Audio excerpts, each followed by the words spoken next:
Hello everyone, welcome to our YouTube channel Shiksha Alliance. Today we are going to start our daily current affairs session in which we will cover important news from several newspapers, PIB and various government sources. So let's begin our session. Our first topic is e-cabinet system. तो हम जानेंगे e-cabinet system के बारे में. Tripura Chief Minister has launched an e-cabinet system in Agartala, making Tripura the fourth Indian state and the second in the Northeast to adopt this digital governance initiative. जो त्रिपुरा के chief minister है उन्होंने launch किया है e cabinet system को अगरतला पे, जो कि त्रिपुरा को चौथा इंडियन स्टेट और सेकेंड नॉर्थ स्टेट बना देता है जिसने अडॉप्ट किया है डिजिटल गवर्नेंस इनिशिएटिव को. तो बाकी जो और तीन कौन कौन से वो आपको पता होना चाहिए. With the e-cabinet system, all future cabinet meeting in the state will be conducted without paper document, promoting environmental sustainability and reducing the carbon footprint. और ई कैबिनेट सिस्टम के कारण जो सारे फ्यूचर कैबिनेट मीटिंग होंगे state में उसको conduct किया जाएगा बिना कोई पेपर डॉक्यूमेंट के. ये प्रमोट करेगा एनवायरमेंटल सस्टेनेबिलिटी को और कम करेगा कार्बन के फुटप्रिंट को. ई कैबिनेट एप्लीकेशन जो है ये इनेबल करेगा जो अपलोडिंग है कैबिनेट के मेमोज का, जिसमें डेट और टाइम स्टाम्प होगा और जो मिनिस्टर, चीफ सेक्रेटरी, सेक्रेटेरिएट और अदर ऑफिशियल होंगे वो उसको रिव्यू कर पाएंगे और अप्रूव कर पाएंगे online he. Introduction of the e-cabinet system aims to eliminate delay caused by the physical movement of paper document and inject dynamism into the government decision making process.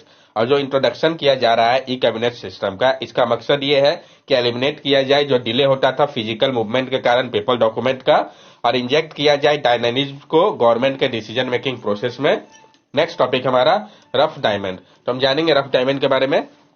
Gem and Jewelry Export Promotion Council and other leading associations in the diamond industry have instructed their members to suspend the import of rough diamond for 2 months. जो gem and jewellery export promotion council और other leading association है diamond industry के, उन्होंने instruct किया है उनके members को कि वो सस्पेंड कर दे जो इंपोर्ट है रफ डायमंड का 2 मंथ के लिए.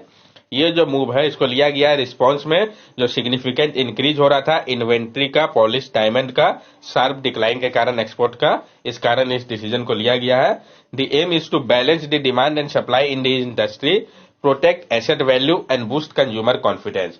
मकसद इसके पीछे का यह है कि बैलेंस किया जाए डिमांड और सप्लाई को इंडस्ट्री के बीच में, प्रोटेक्ट किया जाए एसेट के वैल्यू को और बूस्ट किया जाए कंज्यूमर के कॉन्फिडेंस को.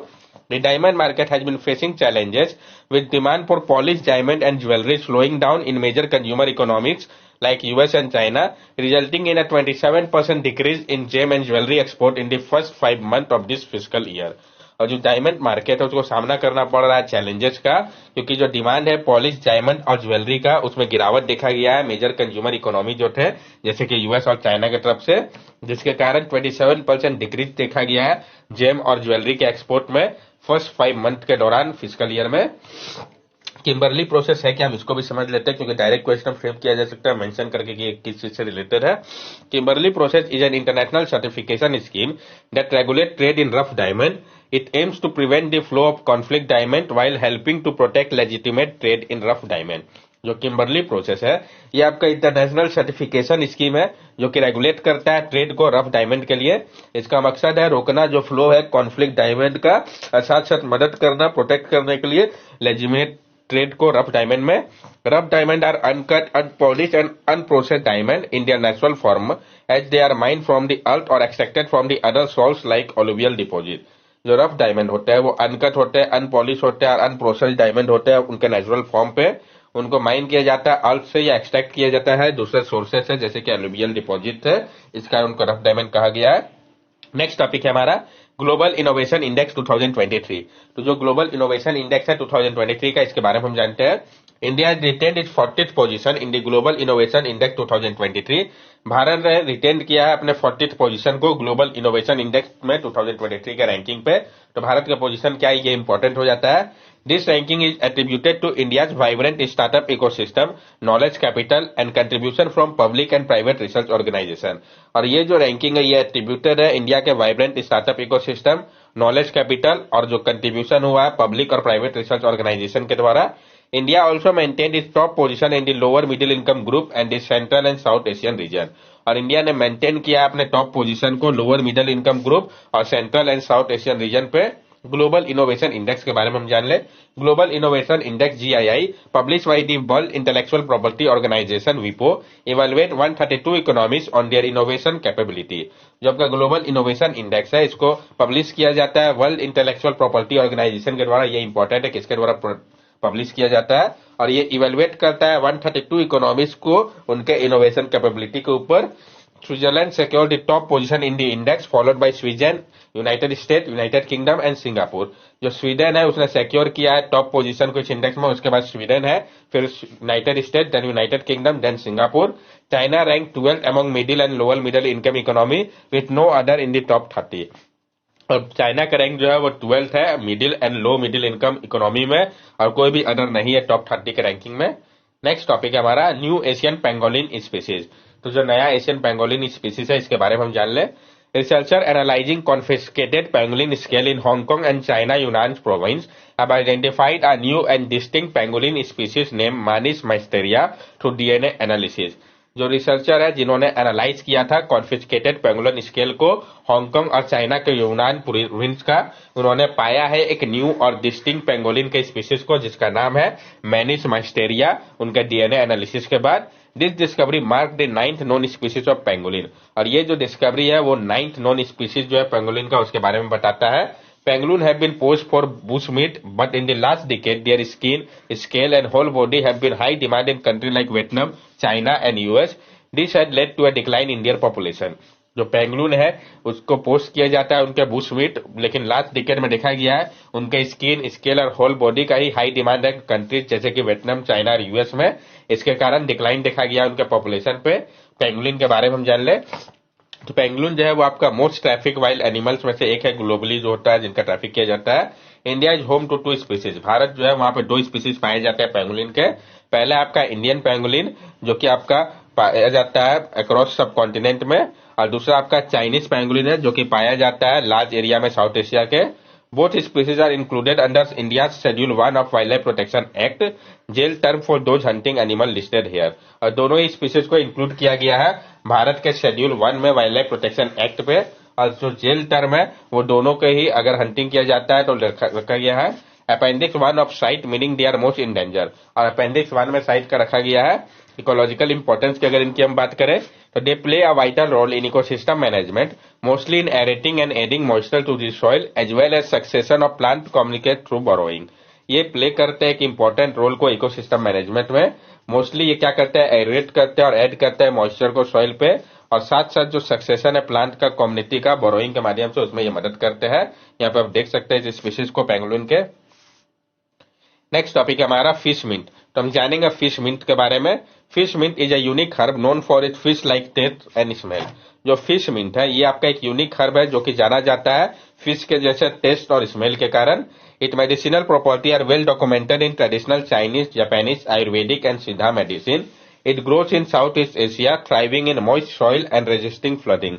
ये जो मेडिसिनल प्रॉपर्टी है फिश मिंट का, इसको अच्छे तरीके से डॉक्यूमेंट किया गया है ट्रेडिशनल चाइनीज, जापानीज, आयुर्वेदिक और सिद्धा मेडिसिन में, और ये ग्रो करता है साउथ ईस्ट एशिया पे, ये थ्राइव करता है मॉइस्ट सॉइल पे, और ये रेजिस्ट करता है फ्लडिंग को।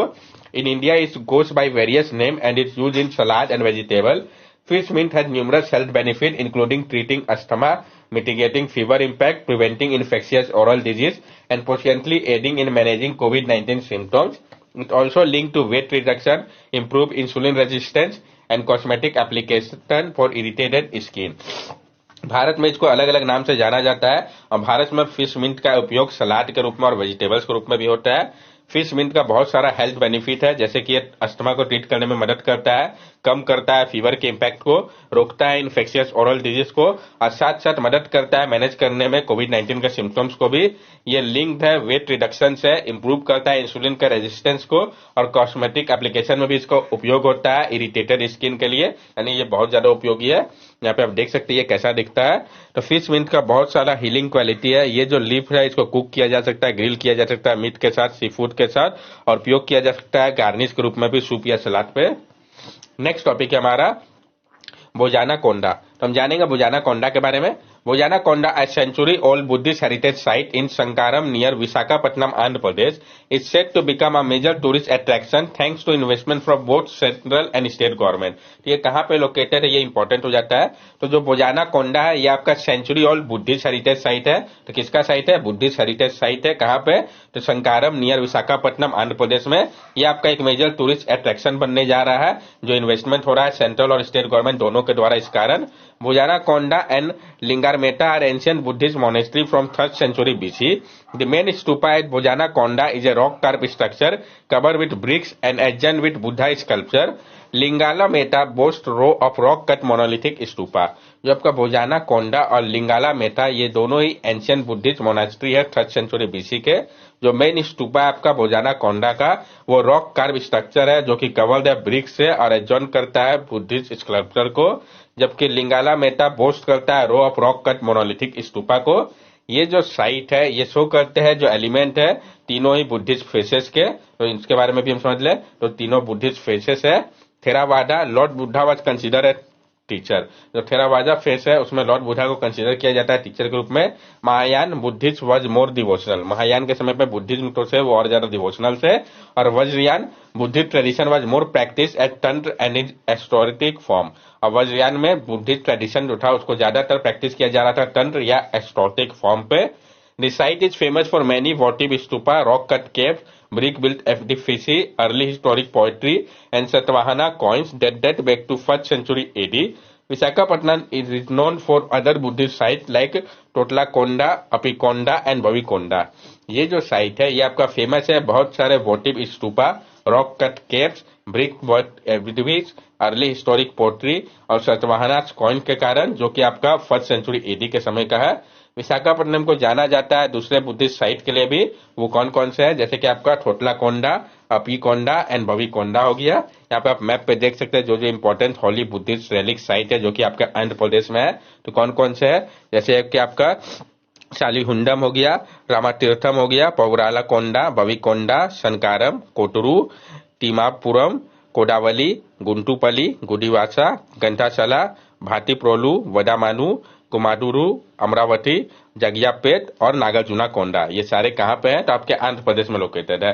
That's all for daily current affair session. अगर आपको हमारी वीडियो अच्छी लगी हो तो हमारे चैनल सब्सक्राइब करें, हमारे वीडियो को लाइक करें और ज्यादा से ज्यादा शेयर करें। These are our social media link. From here also you can stay connected with us and give us your valuable feedback. Thank you and have a nice day.